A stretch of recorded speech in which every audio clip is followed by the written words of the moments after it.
महाराष्ट्र सरकारने जनकल्याणाच्या अनेक योजना राबवल्या आहेत. त्याचा लाभ सामान्य जनतेला झाला पाहिजे यासाठी शासन सदैव प्रयत्नशील आहेच.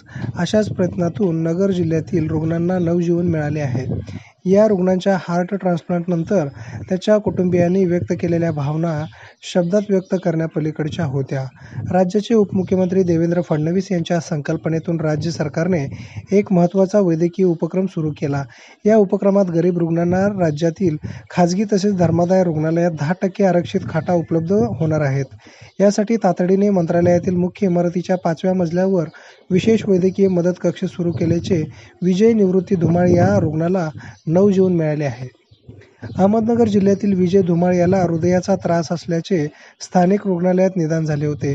त्याचं हृदय निकामी झाल्याने पुण्यातील नामवंत रुबी हॉस्पिटलमध्ये त्याच्यावर हृदय प्रत्यारोपणाची यशस्वी शस्त्रक्रिया झाली.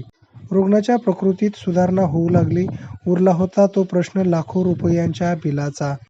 गेल्या 20 ते 22 दिवसापासून संबंधित हॉस्पिटलकडून बिल भरण्यासाठी तगादा असताना सामान्य कुटुंबाकडं इतकी मोठी रक्कम कुठून येणार हाही सवाल होताच. त्यांनी मदतीसाठी खुलं आवाहन देखील केलं होतं, मात्र मदत मिळू शकली नाही. धुमाळ कुटुंबाची समस्या रुग्णसेवक आनंद गोस्की यांच्यापर्यंत आली आणि रुग्णसेवक गोस्की यांनी उपमुख्यमंत्री देवेंद्र फडणवीस यांच्या दूरदृष्टी संकल्पनेतून निर्धन व दुर्बल घटकातील गरजू रुग्णांकरिता राज्यस्तरीय विशेष वैद्यकीय मदत कक्षाचे प्रमुख आरोग्यदूत म्हणून संपूर्ण महाराष्ट्रात ओळखले जाणारे रामेश्वर नाईक यांनी संवेदनशीलतेने विजय धुमाळ या रुग्णाच्या तब्बल 23 लाख रुपये बिलाचा प्रश्न तात्काळ मार्गी लावला. रामेश्वर यांच्या कार्यतत्परतेचा आलेला अनुभव रुग्ण विजय धुमाळ यांनी आपल्या शब्दात व्यक्त केला होता.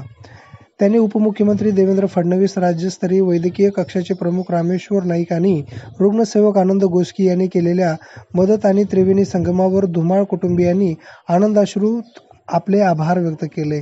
गोरगरिबांसाठी कार्यतत्पर आणि गतिशील सरकारचं हे सहकार्य आयुष्यभर विसरणार नाही, असंही धुमाळ कुटुंबियांनी यावेळी सांगितले.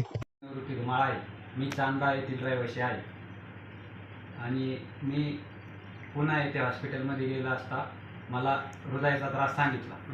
तर मी डॉक्टरांना विचारले आता काय करावं लागेल. त्याने आता हार्ट बदलावं लागेल. तर त्याला 23 लाख रुपये खर्च आहे. तर मी परत गावाकडे जाऊन घरच्यांना सांगितले असा असा प्रॉब्लेम डॉक्टरने सांगितला आहे. तर मी आता गावात पैसे मागायचा विचार केला. तर लोक हजारात पैसे देणार असल्यामुळे मी त्यांचा विषय सोडून दिला आणि खर्च 23 लाख असल्यामुळे मला मुंबईला